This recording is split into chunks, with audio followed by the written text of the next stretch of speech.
This conference will now be recorded. नमस्कार। आयुर्वेदीय आयोजित आयुर्वेदीय अभ्यास माला में आप सभी का पुनः से एक बार स्वागत है।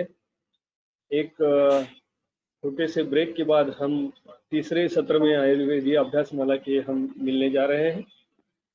आज के हमारे व्याख्याता है वैद्य योगेश प्रभुणे, जो पुणे से है और पुणे में आयुर्वेद प्रैक्टिस करते हैं और आयुर्वेद रसशाला में एक प्रमुख भूमिका उनकी है। रॉ ड्रग्स डिपार्टमेंट में वो भूमिका निभाते हैं। उनका जो शिक्षण है वो एमफिल आयुर्वेद और एमए संस्कृत ऐसा लौकिक शिक्षण है, लेकिन द्रव्यगुण के विषय के बारे में बहुत सारे प्रोजेक्ट्स में उन्होंने सहभाग उनका दिया है। उसमें बहुत प्रमुख उल्लेखनीय जो है वो जवाहरलाल नेहरू गार्डन जो है CCRS का पुणे में, वहाँ SRF सीनियर रिसर्च फेलो करके रहते हुए उन्होंने database of medicinal plants used in Ayurveda, उसके जो 8 वॉल्यूम्स है वो 8 वॉल्यूम्स बनाने में बहुत बड़ा सहयोग उन्होंने दिया है। वैसे भी आयुष सॉफ्ट करके ये जो एक आयुर्वेदिक ट्रीटमेंट और डायग्नोस्टिक सॉफ्टवेयर है उसके बनाने में भी उनका बहुत बड़ा प्रमुख सहभाग रहा है।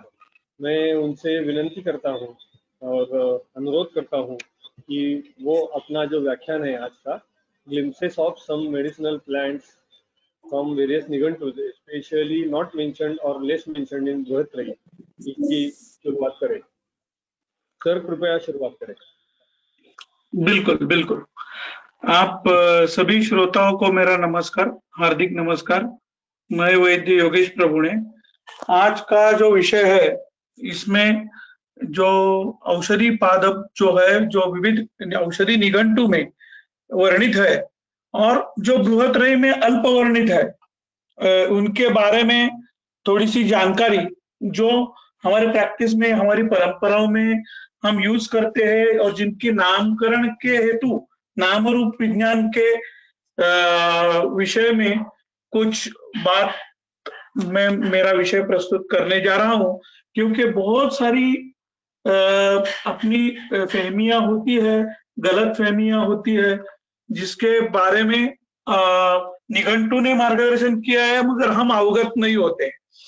तो उसी के बारे में ये मेरा विषय और अल्प प्रयत्न है। ये इस व्याख्यान के उपरांत बाद में अगर कोई निघंटु का विशेष अभ्यास करना चाहे तो, और अगर कोई विशेष अभ्यास करे तो मुझे विशेष आनंद होगा। तो हम शुरुआत करते हैं। Medicinal glimpses of some medicinal plants which are described in various निघंटुस। नेक्स्ट। हाँ, जो संपूर्ण भारत, वैसे मानव समाज जो है, जो पूरे जगत में 60,000 से ज्यादा मेडिसिनल प्लांट्स है, मगर भारतीय उपखंड में 10,000 से मेडिसिनल प्लांट्स जो है वो औषधि के उपयोग में लाई गई है। हमारी जो बृहत्त्रयी है, जो बृहत्त्रयी है और उसके बाद के जो ग्रंथ है, संग्रह ग्रंथ है, उसमें 1200 से ऊपर मेडिसिनल प्लांट्स है। और ये जो प्लांट है ये बहुत अध्ययन के बाद, ऑब्जर्वेशंस के बाद हमारे फार्माकोपिया, यानी ऑफिशियल फार्माकोपिया में नहीं, जो द्रव्य गुण के जो फार्माकोपिया है अलग अलग से, उसमें सम्मिलित किए गए हैं। उसमें हमारा जो शास्त्रीय नॉमेनक्लेचर है उसकी जरूरत बहुत ज्यादा मुझे उसमें उसके परिप्रेक्ष्य में बोलने की आवश्यकता इस लेक्चर के हेतु मुझे लगी, क्योंकि बहुत सारे वैद्य जो है वो अपनी अपनी परंपराओं से जो नवद्रव्य है या नूतन द्रव्य है या फिर जो परिचित द्रव्य है उनका नामकरण अपनी जो परंपरा है उनके हिसाब से करते हैं। मगर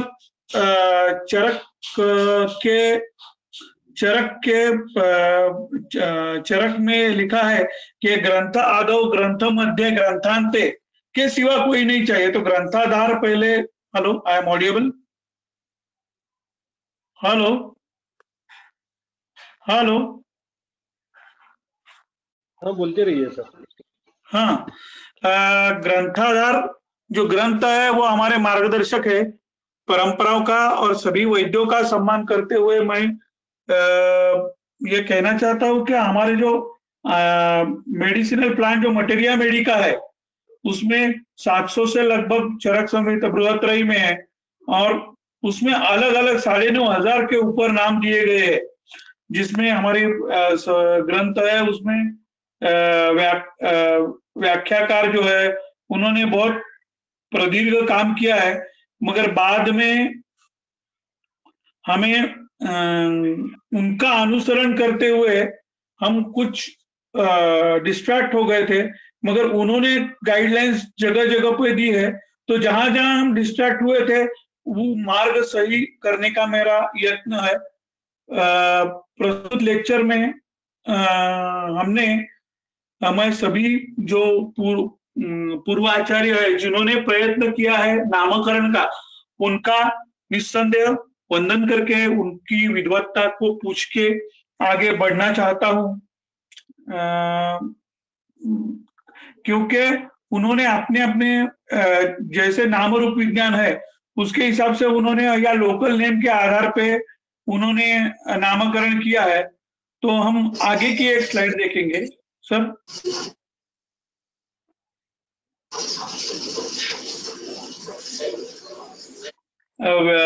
ये हमारे जो व्याख्याकार है चरक सुश्रुत और वाग्भट के जो टीकाकार है उनसे लेके जो हमारे 18वीं शती से लेके 19वीं शती तक यानी निघंटु रत्नाकर जो है वो सबसे लेटेस्ट नया निघंटु माना जाता है।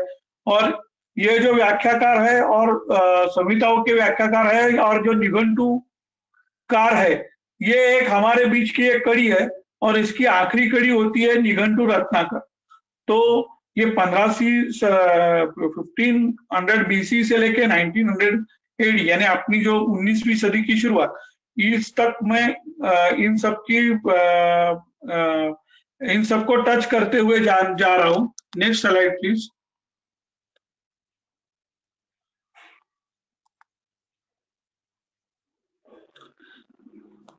इसमें बहुत सारे जो मेडिसिनल प्लांट है, औषधि वनस्पतियां जो है यह भारतीय उपखंडों में थी या कहीं बाहर से भी आई हुई है।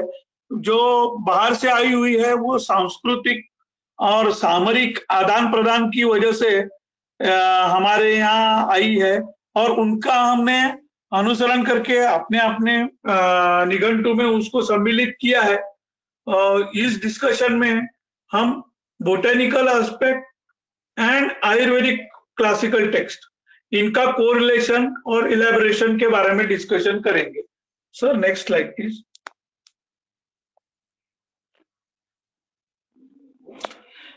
अभी हम जो ये अमृत फल देख रहे हैं जो गुआवा, साइडम गुआवा, ये जो है ये नेटिव अमेरिकन नॉर्थ अमेरिका का है, और ये पौधा हमारे यहाँ भारत खंड में, भारतीय उपखंड में बहुत उगाया जाता है।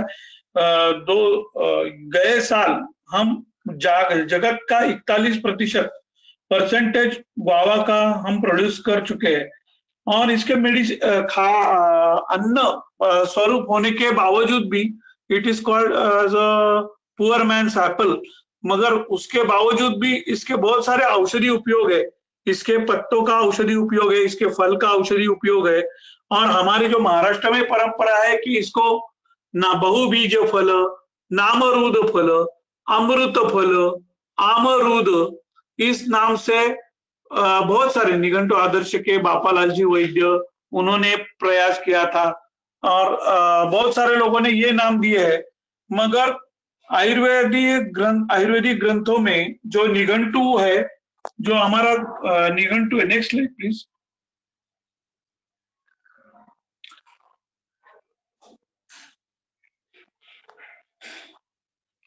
हमारा जो मदनपाल निघंटु है उसको जब हम ढूंढेंगे तब उसका जो पेरुक ये नाम से इसका क्लियर कट वर्णन आता है, जो जिसके गुणकर्म जो है वो भी इससे जुड़ते हैं और मदनपाल निघंटु के फलादी वर्ग में इसको पेरुक नाम से नामकरण किया है, तो हम ना कि उसको बहुबीज या अमृत फल, नामरूद फल, पारावत फल, बहुत सारे नाम हम देते हैं, मगर ये गलत कैसे है देखो, क्योंकि ये बहुबीज नहीं है, ये भले उसमें बीज बहु हो, मगर नाम रूप विज्ञान से अगर सेठ उसको अगर पेरुक नाम से उसका वर्णन मदनपाल में किया है, तो उसको पेरुक ही उसको बोलना चाहिए, उसका नोमेनक्लेचर पेरुक ही होना चाहिए।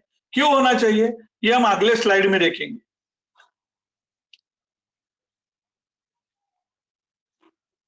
Next slide please. Next slide please.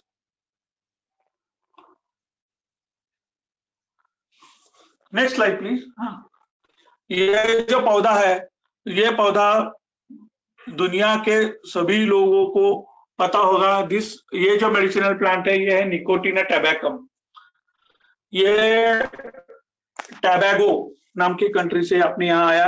अपने यहाँ इसकी बहुत सारी खेती भी होती है और बहुत सारा इसका उपयोग भी होता है।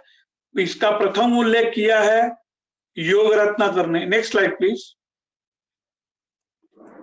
Next slide please.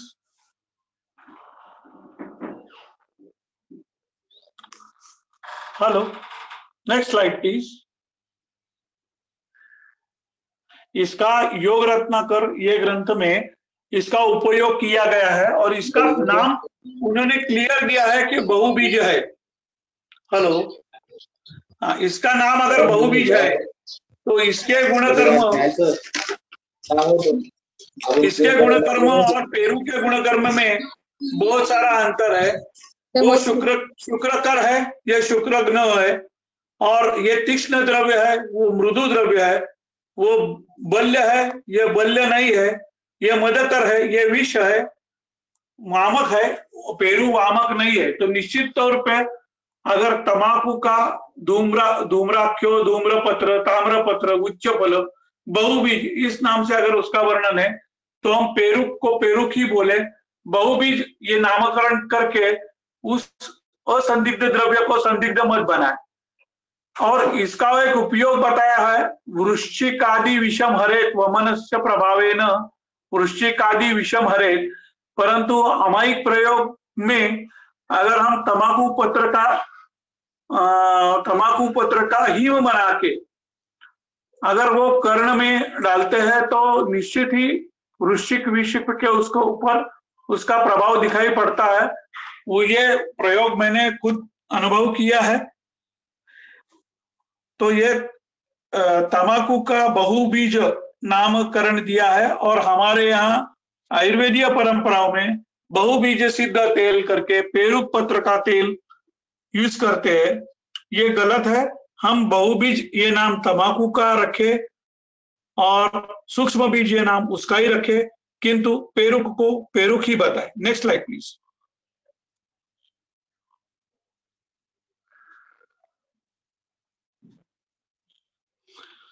हम जब निघंटु आदर्श माननीय पूज्य गुरु बापालाल जी वैद्य या अनेक आचार्यों का निघंटु द्रव्यगुण विज्ञान की जो पुस्तक हम पढ़ते हैं, तब हमारे यहाँ गंडगात्र फल इस नाम से पुकारा जाने वाला जो फल है, ये गंडगात्र फल भी हमारे देश का नहीं है। ये भी ट्रॉपिकल अमेरिका या वेस्ट इंडीज से या मैक्सिकन कंट्रीज से हमारे यहाँ आया है और उसका नाम श्रीकाया या सीतफल ये वहां से ही आया है और उसको उर्दू में शरीफा बोलते हैं, बीज शरीफा। ये लाइस, एंटीलाइस करके उसका उपयोग होता है यूनानी में, और हमारे यहाँ भी उसकी बहुत बड़ी उसके बीजों की उपयुक्ता सिद्ध तेल करके लाई जाती है।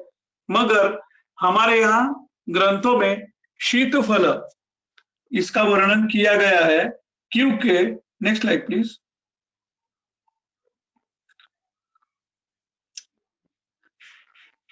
क्योंकि खुद हम हमारे लिटरेचर में अगर हम मैन्युस्क्रिप्ट ठीक ठाक से पढ़े तो बहुत सारे जो द्रव्य है जो हमको ओरिजिनल मैन्युस्क्रिप्ट अगर पढ़े तो उसमें हमको पता चलता है, मगर जो प्रिंटेड किताबें हैं वो किताबों में कदाचित यदा कदाचित उनका गुण कर्म नहीं हो सकता है। मगर मुझे एक्सीडेंटली योग रत्नाकर के मैन्युस्क्रिप्ट में शीताफल तु मधुरम, शीतम पित्त विनाशनम, रुद्य बलकरम स्वादु पुष्टितम स्वल्प वातलम, ये सीताफल का गुण वर्णन मिला मुझे और ये उसके गुण धर्मों से काफी क्लियर मिलता है। उसके साथ साथ जो राम फल है, जो सीताफल है वो श्वेत वर्ण से आया है और राम फल जो है वो किंचित ताम्र वर्ण का होता है, तो उसका भी वर्णन उसके साथ ही किया है, ईशत स्वादु वातकृत करके। तो हम उसको ना ही गंडगात्र फल बोले। गंडगात्र फल इस नाम की उत्पत्ति किस चीज से हुई है, मुझे भी वो संभ्रमित किया जाता है, मगर कम से कम उसको हम सीताफल इस नाम से अगर उसका नामकरण करें तो बेहतर होगा। हम गंडगात्र फल बोलेंगे तो उसको कॉम्प्लिकेशन उसमें होता है, या उसको बहुनेत्र फल भी, उसको और पाइनएप्पल को पर्टिकुलरली बहुनेत्र फल बोलते हैं। नामरूप विज्ञान के सापेक्षता में कुछ लोगों ने उसका नामकरण करने का प्रयास किया है, मगर हमारा जो योग रत्नाकर है उसमें मुझे अचानक से ये श्लोक मिला तो मैंने उसको उद्धृत कर दिया है। आशा है कि हम उसका नाम सीताफल ही उसको कहे। और जो निघंटु रत्नाकर है, ये जो ग्रंथ है, ये ग्रंथ तो काफी वैद्यों का सम्मिलित उन्होंने ज्ञान भंडार जोड़ा है, उसमें सीताफल ये नाम से उसका वर्णन किया है, उसका भी श्लोक का कोटेशन मैंने किया है। तो हम उसको गंडगात्र फल नाम से न जान के या शरीफा नाम न जान के सीताफल या शीताफल इस नाम से अगर हम उसको नॉमिनिक्लेट करेंगे तो बेहतर होगा। Next slide please.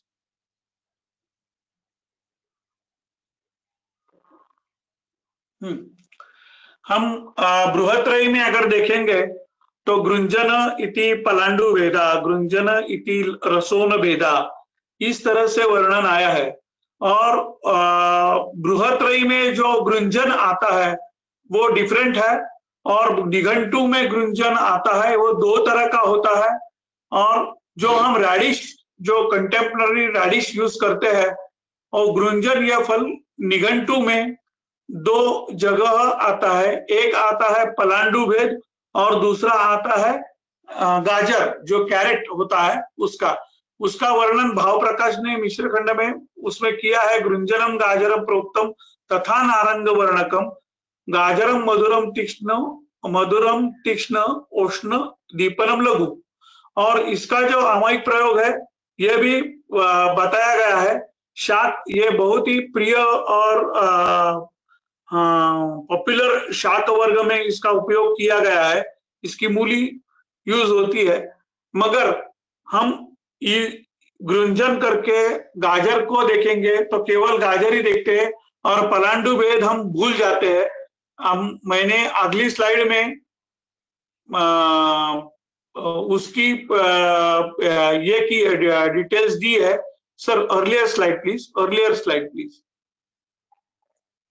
इसमें भी मुझे योग रत्नाकर जो था, योग रत्नाकर में मुझे गर्जर के नाम से मिला यही शाक का वर्णन, तो मैंने वो भी कोट किया। हेलो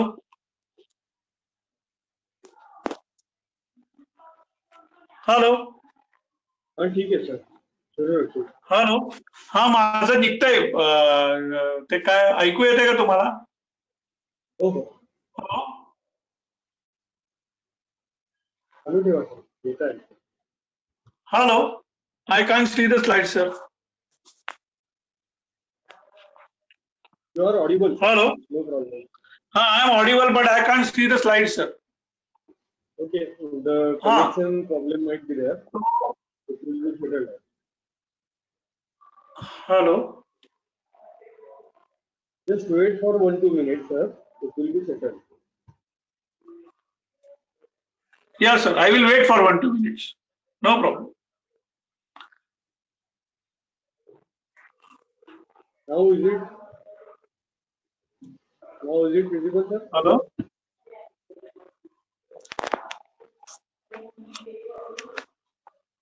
हाँ सर, अभी दिख रहा होगा आपको। सर अभी मुझे तो केवल वो गो टू मीटिंग का एक सिंबल दिख रहा है, पुष्प के जैसा, जिसको कषाय वर्ण के This conference will now be recorded. Audio patience.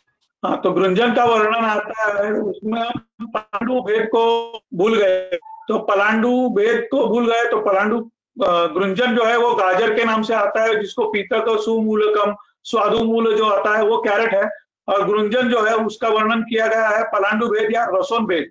तो उसको हम अगर देखें तो हमारे चिकित्सा पद्धति में कैरेट तो हमको मालूम है, मगर गृंजन का वर्णन किया गया है कटुकस तीक्ष्ण उष्ण दीपन लघु, और मगर उसको रक्त पित्त अर्श ग्रहणी कफवातजित ऐसा लिखा गया है, पर ये तीव्र पित्तकर होता है, और उसको हमने आइडेंटिफाई करने के लिए हम दो प्रयास किया था। और हमें एक next slide please, next slide please.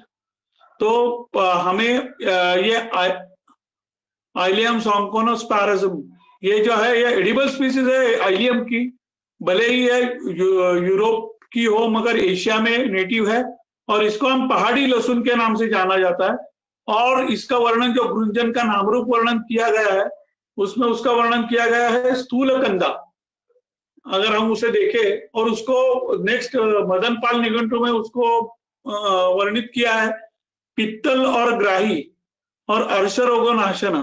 तो यह अर्श रोग, हृदय रोग के लिए पहाड़ी लहसुन जो होता है ये काफी मात्रा में फोकलोर में यूज करते हैं, और वहां के स्थानिक वैद्य भी यूज करते हैं। तो ये प्रोबेबल बोटेनिकल आइडेंटिटी हो सकती है उसकी। Next slide please. हाँ, पहाड़ी लहसुन करके है, और ये उसका स्वरूप है, और ये उसका वर्णन है। इसके पत्र तो मुझे देखने में नहीं मिले, मगर इसका कंद बहुत स्थूल होता है, और ये एक पातिया लहसुन या पहाड़ी लहसुन के नाम से आता है, जिसका उपयोग महाराष्ट्र में जॉइंट डिसऑर्डर्स या रोमेटिक आर्थराइटिस के लिए भी करते हैं, हार्ट के लिए भी करते हैं, मगर इसका वर्णन ज्यादा ग्रंथों में वर्णित नहीं है। ये शायद ये रसनो अन्यो महाकंदो गृंजनो दीर्घ पत्रका, जो रसन विशेष का वर्णन किया गया है राजनिघंटु में, तो राजनिघंटु के जो पंडित नरहरि जी जो थे वो महाराष्ट्र के थे, तो शायद उनकी वजह से वो महाराष्ट्र में उसको जॉइंट डिसऑर्डर्स के लिए यूज करते होंगे, मगर राजनिघंटु में इसका वर्णन किया जाएगा स्थूलकंद। तो मैंने इसके लिए उसका नाम रूप possible, most possible botanical entity गृंजन का किया है। तो हम गृंजन को दो एंटिटी में यूज कर सकते हैं, गृंजनम गाजरम प्रोक्तम नारंग वर्णकम, या फिर रसोन भेद या पलांडु भेद जो वर्णन किया गया है। ये जो अभी जो स्लाइड आपको दिखाई दे रही है वो ये है, और जो गाजर है that is very well known. Next slide please. अभी ये जो है ये बहुत ही परिचित फल है, इसको हम टमाटर के नाम से जानते हैं हिंदी में, और मराठी में टमाटो। ये भी हमको बाहर से ही आया है, ये बाहर का फल है, और इसको मराठी में जो है मराठी में जो औषधि गुणधर्म शास्त्र है उसमें मुझे पहले वर्णन मिला है, उसको उन्होंने कहा गया है कि ये यूरोप से है, और उसको यूरोपियन कम्युनिटीज बहुत ही इस्तेमाल करती है, और वो उसको उन्होंने बेल वांग इस नाम से, बेल यानी बिल्व और वांग यानी वार्ताक, तो वार्ताक कुल का है, इसलिए शायद उसको बेल वांग इस नाम से उसका वर्णन किया गया था, मगर हिंदी इंग्लिश में उसको टमाटो बोलते हैं। तो हम नासिक में, अगर नासिक प्रांत में देखेंगे तो नासिक प्रांत में यही फल को तांबोटे या टम्बाटे इस नाम से ही जाना जाता है। संस्कृत में इसका वर्णन शायद ही मिलता है। कुछ प्रतीत यश वैद्य इसको रक्तमाछी कह के पुकारते हैं या बोलते हैं या संबोधित करते हैं। मगर काकमाची जो है, जो काकमाची है, वो काकमाची का जो फल है वो काफी छोटा है। और जब हमने ये प्रयास किया कि कैदेव निघंटु देखा तो उसमें मुझे आम्ल बृहति फल इस नाम से एक वर्णन मिला, जिसमें फलाम्ल बृहत्यस्तु पित्त श्लेष्म करम लघु आम्ल रुचिकर हृदय वातग्न कृमिनाशनम वात पित्त प्रशमनम अभिषेधि करम गुरु। तो ये सभी गुण जो है ये इस फल को जो है सोलेनम लाइकोपेरिस्कम इसको हम इस्तेमाल कर सकते हैं। मगर रक्तमाची ये शब्द मुझे कौन से भी निघंटु में गवेषणा करने के बाद भी नहीं मिला। मगर मुझे आम्ल बृहति फल नाम का फल कैदेव निघंटु में मिला। तो आम्ल बृहति फल ये ज्यादा उस नामरूप विज्ञान के परिप्रेक्ष्य में उसको ज्यादा सूट करता है, ना कि हिंडीर या रक्तमाची। ये संस्कृत नाम भले ही वो बहुत बड़े बड़े वैद्य उसको रक्तमाची नाम से बोलते हैं, मगर ये नामकरण शायद गलत हो सकता है। आम्ल बृहति फल ये ज्यादा संयुक्तिक रहेगा, ये मेरा मत है। मगर मुझे रक्तमाची इस नाम का कोई भी शब्द कौन से भी आयुर्वेदीय ग्रंथ में मिला नहीं, तो मैं क्षमा प्रार्थी हूं। मगर आम्ल बृहति फल ये ज्यादा संयुक्तिक लगता है मुझे। Next slide please. एक इंटरेस्टिंग रेफरेंस मुझे मिला जब योग रत्नाकर की मैन्युस्क्रिप्ट मैंने देखी, तो उसमें हमें सभी को मालूम है सद्य शुक्र करक पया मगर पक्वर अम्बाफलम कषायम मधुरम, ये भी सद्य शुक्र विवर्धन है। ये एक इंटरेस्टिंग रेफरेंस मुझे योग रत्नाकर के मैन्युस्क्रिप्ट में मिला, इसीलिए मैंने उसको यहाँ कोट किया। तो इसका हम चिकित्सा में उपयोग कर सकते हैं कि पक्वर अम्बा फल अर्थात नेचुरल प्रोसेस से जो पक्वर अम्बा फल होता है उसमें ये गुण निश्चित होगा। मगर जो केमिकल पक्वर अम्बा फल जो होता है उसमें शायद ही होगा, उल्टा वो विष्ठंबी होता है ज्यादा गुण से। इसलिए मैं नेचुरल पक्वर अम्बा फल की यहाँ बात कर रहा हूँ, जिसका मुझे इंटरेस्ट मिला, जो मैं आप सभी वैद्य नव वैद्य या विद्यार्थियों को सभी को कोट करना चाहूंगा, जिसका उपयोग हम चिकित्सा में कर सकते हैं। Next slide please.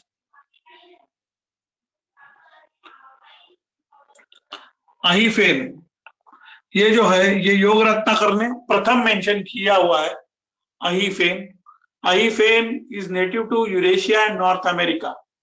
तो ऐसा इसका वर्णन है, मगर हमारे यहाँ यूरेशिया यानी अफगान प्रांत में बहुत बड़े मात्रा में इसकी खेती होती है। इसका अर्थ कारण भी जागतिक स्तर पे बहुत बड़ा है, मगर इसका प्रथम वर्णन योग रत्नाकर में किया है। भले ही ये नॉर्थ अमेरिका का नेटिव हो, मगर हमारे यहाँ योग रत्नाकर यानी लगभग 16वीं शती में या 16th सेंचुरी योग रत्नाकर का काल अगर मुझे ज्ञात है तो वो आगे पीछे हो सकता है, मैं क्षमा प्रार्थी हूँ उसके लिए, मगर योग रत्नाकर में उसका वर्णन मिलता है। Next slide please. और उसका शोधन किया है श्रृंगवेर रस में उसका, तो इसका अहीफेन का वर्णन ये मुझे मिला है, तो वो मैंने यहाँ कोट कर दिया था। उसके साथ साथ ये अफुकम इस नाम से इसका वर्णन किया है, अहीफेनम या अफुकम इस नाम से। तो ये श्लोक कोट किया है, अफुकम शोषणम ग्राही श्लेष्मं वात पित्तलम मद त्रुड दाह कृच्छ्र शुक्र स्तंभन, ये ऐसे गुण है उसके। और उसको अतिसार में हम इसका मात्रा में उपयोग होता है, शंखोदर में इसका उपयोग होता है और बहुत सारे औषधि में उसका उपयोग होता है। और एक रेफरेंस मुझे मिला भंगिका का, उसमें बबुलत्वक क्वाथ से उसका स्वेदन करके उसका उपयोग किया गया है, इसलिए मैंने ये श्लोक का कोट किया है। Next slide please. हमें ग्रंथों में जो ग्रंथ है हमारे, उसमें पिंडित या पिंडितक ये फल नाम का वर्णन मिलता है ग्रंथों में, और टीकाकार ने उसका वर्णन करहट इस नाम से किया है, या फिर उसका वर्णन किया है कहीं मदन फल का भेद करके, मगर उसका बोटेनिकल आइडेंटिटी सेपरेट है मदन फल से। इसका रैंडिया यूलिजिनोसा है, ये पिंडित भेद नाम से कैदेव निघंटु में वर्णित है, जो श्वेत पिंडित करहाट इस नाम से है। इसके गुण जो बताए गए हैं वो भी बस्ती के प्रयोग में किए गए हैं, और शीतल स्वादु कफ पित्त करके कहे गए, मगर बस्ती शोधन के लिए इसके गुण वर्णन किए गए हैं, मगर इसका किसी ने आज तक उपयोग नहीं किया। ये पिंडित का फल ये भी हमारे भारतवर्ष का इंडिजीनियस है, मगर अगर हम बृहत्रयी में देखें तो केवल उसका वर्णन मदन फल भेद या मदनो अपरे इस नाम से आया है, तो मगर पिंडित का फल इस नाम से सेपरेट कैदेव निघंटु ने इसका प्रथम वर्णन किया है। इसका वर्णन करने में थोड़ी सी उसमें महापिंडित को अपर ऐसा शब्द कह के उसने मदन फल को ऊपर का स्थान दिया है और इसको थोड़ा सा नीचे स्थान दिया है। Next slide please.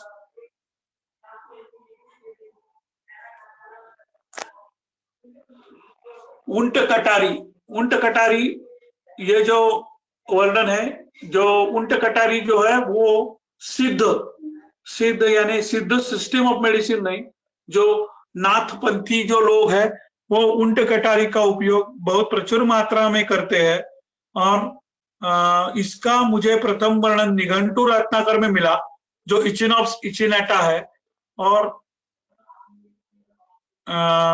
इसका उपयोग त्वचा रोग, विस्फोट, मूत्रकृच्र, पित्त रोग, इसके लिए इसका संस्कृत श्लोक जो निघंटु रत्नाकर में उद्गृत है उसको मैंने यहाँ उद्गृत किया है, मगर ऊंट कटारी ये वर्णन प्रथम निघंटु रत्नाकर में शायद मिलता है। मुझे पहले निघंटु रत्नाकर से पहले श्लोक मुझे यह नहीं मिला। Next slide please. सॉरी, इसकी बोटेनिकल एंटिटी इचिनॉप्स इचिनेटा है जिसको ऊंट कटारी बोलते हैं। हाँ, अभी हम देखेंगे एक पॉपुलर प्लांट है जो कंट्रोवर्शियल नहीं है, मगर हम उसको कंट्रोवर्शियल बना देते हैं। अगर हम फल्गु या अंजीर इस नाम से देखेंगे तो हम बृहत्रयी में फल्गु कहते हैं, और अंजीर को भी फल्गु नाम दिया हुआ है कई ग्रंथकारों ने, मगर मुझे बृहत्रयी की जो टीका है उसमें फल्गु का वर्णन काकोदुम्बरिका इस वर्णन से मिलता है। तो फल्गु जो है ये फल्गु का जहां भी वाग्भट में विशेषता अष्टांग हृदय में जहां जहां उन्होंने हेमाद्रि में वर्णन किया है वहां काकोदुम्बरिका इसका वर्णन किया है, और फल्गु जो है वो काकोदुम्बरिका इस नाम से चरक में भी उसका वर्णन है। अंजीर इस नाम से बृहत्रयी में कहीं मुझे मिला नहीं, ये मिलता है बाद के ग्रंथों में, मगर हम फल्गु को अंजीर न बोले क्योंकि काकोदुम्बरिका का उल्लेख श्वित्र में किया है, और अंजीर जो है वो पुष्टिद रस के ऊपर काम करने वाली शुक्र ग्रह ऐसी वनस्पति है। Next slide please.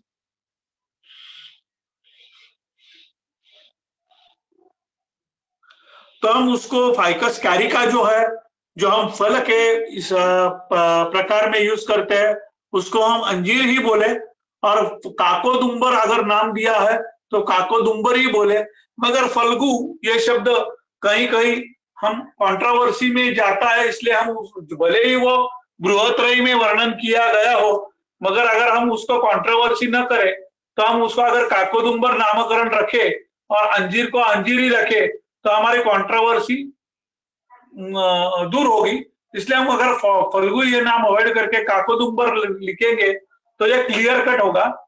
Next slide please.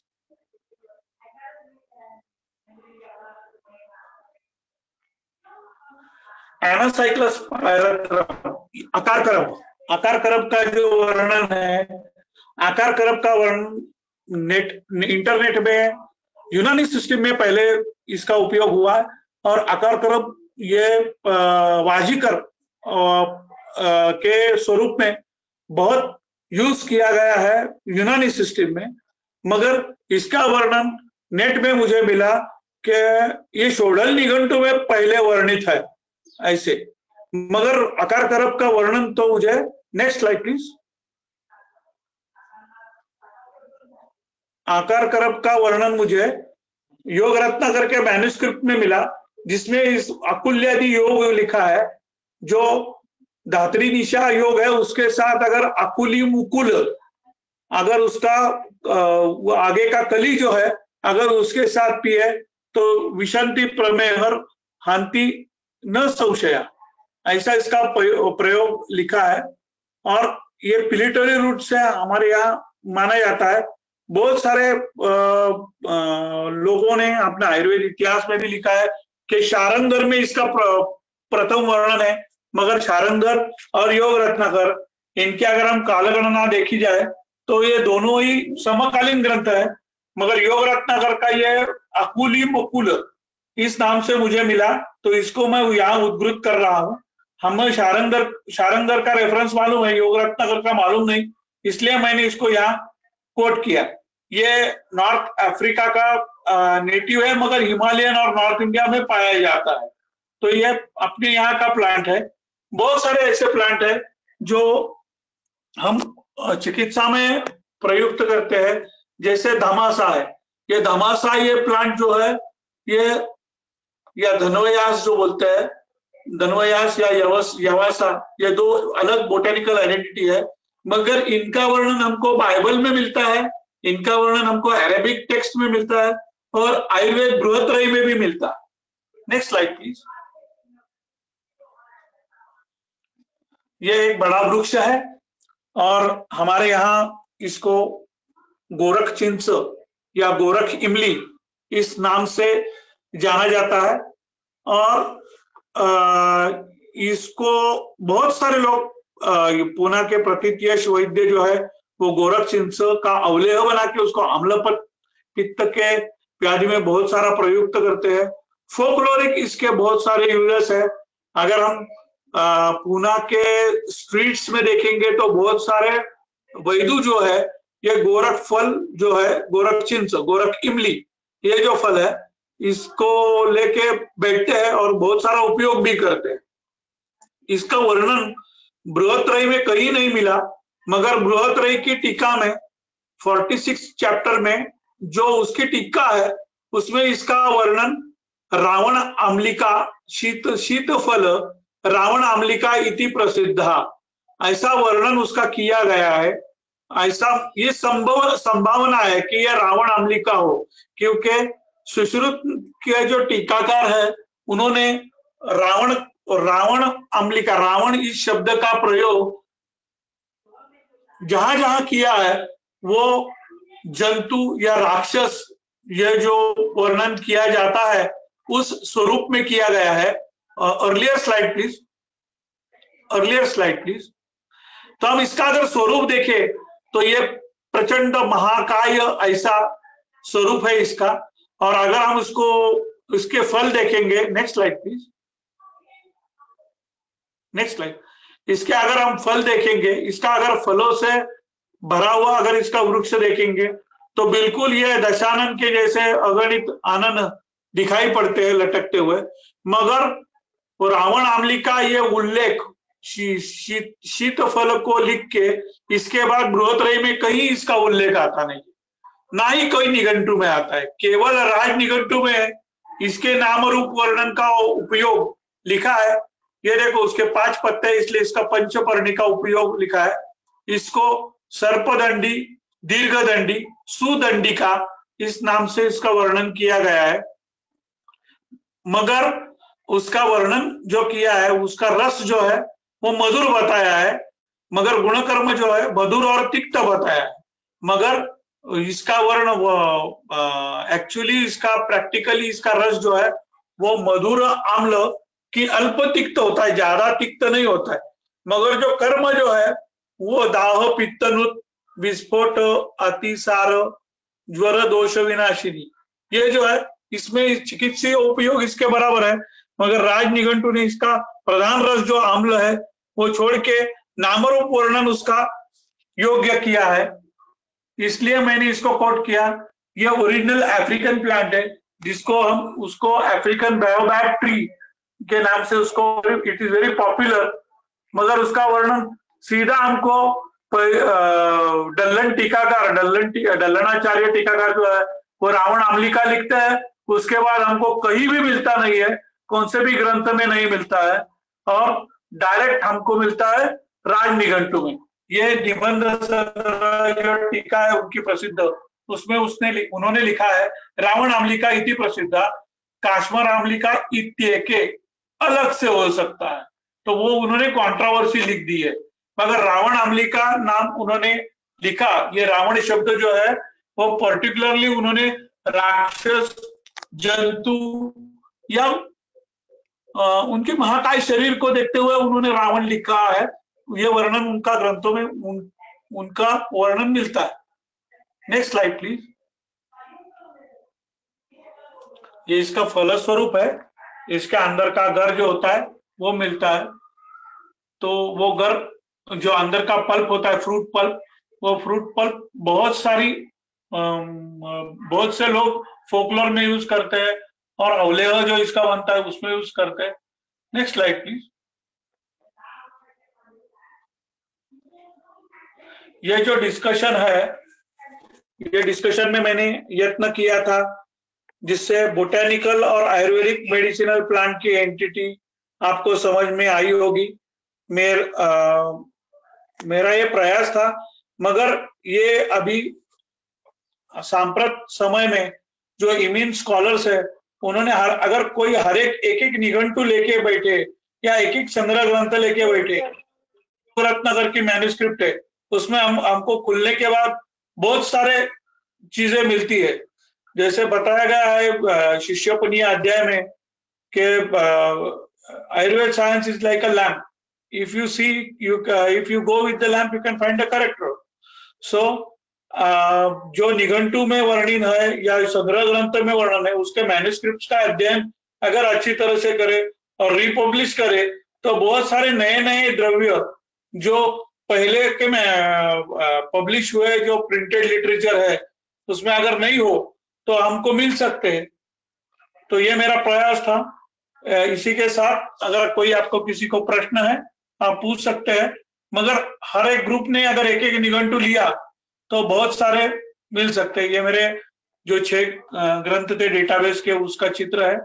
और मुझे थोड़ा सा मैं माफी चाहता हूँ कि ये लॉकडाउन की वजह से मैं केवल ई लिटरेचर पे काम करके आपको ये प्रेजेंटेशन प्रस्तुत किया है, मगर मेरे पास जो सभी ग्रंथ है वो दूसरी जगह अटक गए थे, इसलिए मैं क्षमा प्रार्थी हूँ अगर कोई मुझसे गलती होगी तो। और नेक्स्ट स्लाइड प्लीज। घर में रहे, सुरक्षित रहे। धन्यवाद। अगर किसी को कोई प्रश्न है तो आप चैट बॉक्स में पूछ सकते हैं।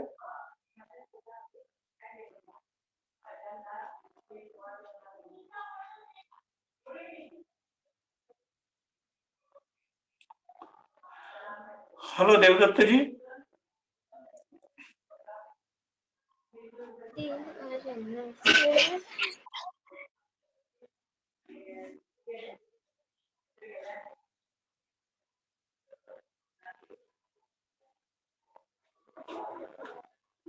Yes sir. हेलो। हाँ सर। हाँ बोलो ना। एक प्रश्न आया है कि पालेवत का अर्थ क्या है? हाँ, पालेवत का अर्थ क्या है? पालेवत, पारावत, ये 2-3 प्रकार से रलयो ऐक्यम के नाम से 2-3 जगह ये शब्द आया है। इसको बहुत सारे लोग पेरुक के नाम से जानते हैं, मगर कुछ लोग पालंक्या के नाम से पालक भी लेते हैं। तो इस शब्द का प्रयोग करें, क्योंकि ये कुछ कुछ औषधियां लुप्त हो गई है, ये ना तो मिलती है। इसका हम पारावत या पालेवत, ये शब्द जो है ये बृहत्रयी में मिलता है, फल वर्ग में मिलता है, शाक वर्ग में मिलता है, मगर ये बहुत सारी जो है वो पॉसिबल एंटिटीज पहले के जो वनौषधि तज्ञ थे उन्होंने पॉसिबल एंटिटीज करके ग्वावा को दी गई थी, मगर कुछ लोगों ने उसको शाक वर्ग में जो पालक होता है उसको भी वर्णन किया था उसके लिए, मगर ये संदिग्ध है, तो हम संदिग्ध को छोड़ के जो है उसको यूज करेंगे सेट। आशा है मेरा प्रश्न आपका समाधान हो गया होगा। ग्रंथ में पालेवत यानी सेब का फल यानी सफरचंद का फल का वर्णन है? नहीं सर जी पालेवत नहीं, उसका वर्णन है सेह मुष्टि प्रमाण बदर फल सेह इति लोके। ऐसा सिंचिति का फल जो है वो सेब का वर्णन किया गया है सर। सिंचिति का फल जो है इसका वर्णन सेब का वर्णन किया गया है। ठीक है। पिंडित का फल महाराष्ट्र में मिलता है क्या? महाराष्ट्र में नहीं मिलता है, मगर सिंचिति का फल जो है वहां से ट्रेड होके यहाँ आता है। सिंचिति का फल मुष्टि प्रमाण बदर पिंडित का फल पिंडी तक मिलता है, पिंडार के नाम से मिलता है, उसकी गवेषणा करनी चाहिए, मगर मैं अभी फील्ड में नहीं गया, मगर मिलता है particularly western. What is your opinion on different varieties depicted in Rajnigantu? For example, Karvir. Which variety? Different varieties of plants. For example, Karvir. हाँ, करवीर के बारे में, करवीर की जो औषधि पादप से देखा जाए तो करवीर जो है, यह करवीर दो प्रकार से वर्णित है। एक करवीर है जो हमारा रक्त और श्वेत करवीर जो होता है, नेरियम इंडिकम, ये जो होता है, और दूसरा एक होता है पीत करवीर नाम से जो आता है, ये दूसरा है जिसको बिट्टी बोलते हैं। बिट्टी जो हमारे मराठी लिटरेचर में बोलते हैं बिट्टी उसको, और उसकी बोटेनिकल एंटिटी मुझे मालूम है, मगर अभी on the tip of the tongue नहीं है, मगर उसको बिट्टी बोलते हैं, तो वो पीत करवीर के नाम से सेपरेट है, और नेरियम इंडिकम जो है वो करवीर के नाम से। और राजनिघंटु में तीन, शायद अभी मेरे हाथ में राजनिघंटु नहीं है हाथ में, शायद 3 प्रकार के करवीर गाए गए, रक्त, श्वेत और पीत Karveer, if I am not wrong. Hello, हाँ ठीक है सर। अभी आगे वाले जो है प्रश्न, wild tomato which is small in size, is it mentioned in Ayurveda? Which one? Small size tomato. So, small size tomato, basically tomatoes are not mentioned as such in set mentioned in Ayurveda, मगर बहुत सारे लोग cherry tomatoes जो है वो देख के, cherry tomatoes are not mentioned in Ayurveda first, but उस संभावना जो है हम उसको हिंडीर या रक्तमाची ऐसा कुछ नाम न देके, संभावता possible, most possible botanical entity related with Ayurveda found in Kaidev Nigantu is Amla Bruhati Phala. All these cherry tomato and tomatoes are not mentioned directly in Ayurveda, but इसका वर्णन हमको आम्ल बृहति फल नाम से मिलता है। और ये जो चेरी टमाटोज है, it's not what you call, it's not original, जो फल होता है वो बड़ा ही होता है। Cherry tomato is a derivative variety. Okay. हाँ, चरक की टीका में स्वरापहानि फलानि द्राक्षा दाडिमादिनी वचनम ही द्राक्षा दाडिम खर्जूर प्रियालैः सपरुषकैः ऐसे आया है। तो ये सपरुषकैः यानी क्या? तपरुषकैः। हेलो, परुषकैः। च परुषकैः ना, तो च ये शब्द है, ये एंड के म्हणजे व्याकरण के परिप्रेक्ष्य में च लिखा है, और परुषक जो है वो फालसा इति लोके है। फालसा जो है वो ग्रेविया मिलता है, ग्रेविया की स्पीसीज मिलती है अभी। अगर हम नॉर्थ इंडिया में देखी जाए तो फालसा मिलता है, शरबत फालसा जो है वो यूज होता है। परुषक। सिंचित का फल का रेफरेंस कौन से ग्रंथ में मिलता है? सिंचित का फल का ग्रंथ जो है, सॉरी, सिंचित का फल का संदर्भ हमको सुश्रुत में मिलता है। सुश्रुत के जो फल वर्ग वर्णित है 46-45 अध्याय के, इसमें मिलता है हमको सिंचित का फल, और उसके टीका में लिखा गया है कि मुष्टि प्रमाण बदरम सेह इति लोके। राजनिघंटु में आई हुई गोरक्षी वो गोरक्ष चिंचा एक ही है क्या? गोरक्षी चिंचा अगर हम नाम रूप विज्ञान से मैंने कोरिलेट करने का प्रयास किया था, पंचपर्णिका तो है, दीर्घदंडी तो है, सर्पदंडी तो है, सुदंडी तो है, मगर उसका रस जो है उसको कुछ मैच नहीं करता है, उसका अनुरस मेन रस मैच नहीं करता है, मगर गुणकर्म मैच करते हैं। देखो, ग्रंथोक्त जो पिंडालू है या आलू को कंद है वो हाँ, अपना आलू यानी बटाटा है क्या? नहीं नहीं नहीं नहीं, आलू ये ग्रंथ जो बटाटा जो ये है, हमारे अगर हम देखेंगे हमारे यहाँ बहुत सारे लोगों के जो कुल के नाम होते, कुल नाम होते हैं, कांदा होता है, भेंडे होते हैं, कांदे होते हैं, किसी का सरनेम बटाटे नहीं होता है। तो ये बटाटा ये फॉरेन का प्लांट है। तो हमारे यहाँ आलूक जो है वो कोंकण देश में आलूक नाम से ही मिलता है। अगर हम पनवेल कर्जत के यहाँ गए तो ऑयलिश फ्रूट मिलता है जिसकी botanical identity tip of the tongue नहीं है, मगर मोस्ट प्रोबेबली सैपोटेसी फैमिली का है, और तेल तेल तेल ऑयलिश स्किन होती है उसकी, और उसको आलूक बोलते हैं। ये कंद नहीं होता, ये फल होता है, मगर ये कंद स्वरूप होता है शायद।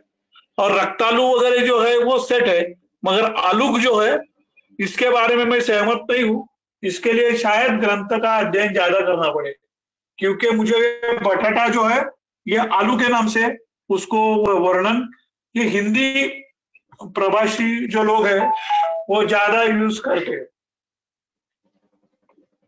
Which variety of mango is used in Ayurveda? Variety of mango used in Ayurveda.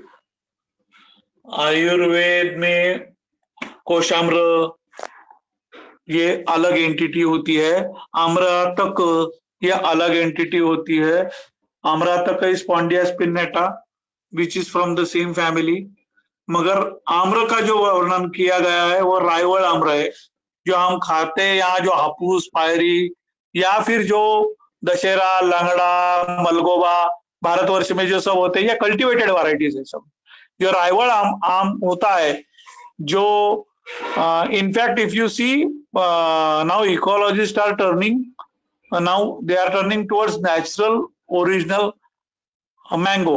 ये जो हापूस होता है it is not Indian native, it's Alphonso. So the Alphonso has made culturing, grafting and made it more pulpy and more tasteful. But all these varieties, शायद केसर एक अपनी native variety है जो उत्तर महाराष्ट्र में मिलती है। केसर जो वैरायटी है मैंगो की, या दक्षिण महाराष्ट्र में मिलती है, पश्चिम महाराष्ट्र में रायवल जो मिलती है वो नेटिव वैरायटी है, मलगोबा नेटिव वैरायटी है, दशहरा नेटिव वैरायटी है, मगर हापूस जो है ये नेटिव वैरायटी नहीं है। पायरी जो है ये नेटिव वैरायटी है, मगर आम जो अगर आम्र का उपयोग करना अगर है तो हापूस न करके पायरी जो है वो सुपाच्य होता है, हापूस जो है दुर्जर है। हेलो, सर, क्वेरीज तो यहाँ सब खत्म हो गई है। हाँ, तो यहाँ हम समापन कर दे। हाँ, धन्यवाद। बिल्कुल, कोई क्वेरीज नहीं आई तो मैं सभी को धन्यवाद देता हूँ। अभी खाने का समय था मगर आपने पेशेंस हियरिंग किया, इसलिए धन्यवाद सर। आयुर्वेदीय आयोजित इस आयुर्वेदीय अभ्यासमाला में आज का जो व्याख्यान वैद्य योगेश प्रभुणे सर ने प्रस्तुत किया है, उसमें उन्होंने बहुत सारे निघंटु में आए हुए प्लांट्स उन्होंने दिए हैं और उनका कहीं रेफरेंस संहिताओं में नहीं मिलता, ऐसे प्लांट्स उन्होंने प्रस्तुत किए थे। तो उनको शायद कम समय मिला था और बहुत ज्यादा काम है, तो इसकी वजह से शायद वो उन्होंने बहुत कम प्लांट्स प्रस्तुत किए दिख रहे हैं। तो हमारी अपेक्षा सर आपसे है कि हमें और भी कुछ अच्छा प्रस्तुतिकरण करके हमें उपकृत करें। यहाँ हम रुकते हैं सर। आपने जो प्रस्तुतिकरण किया व्याख्यान का, उसके लिए हम आयुर्वेदीय और सभी प्रेक्षकों की तरफ से आपका हार्दिक धन्यवाद देते हैं। धन्यवाद। Thank you very much.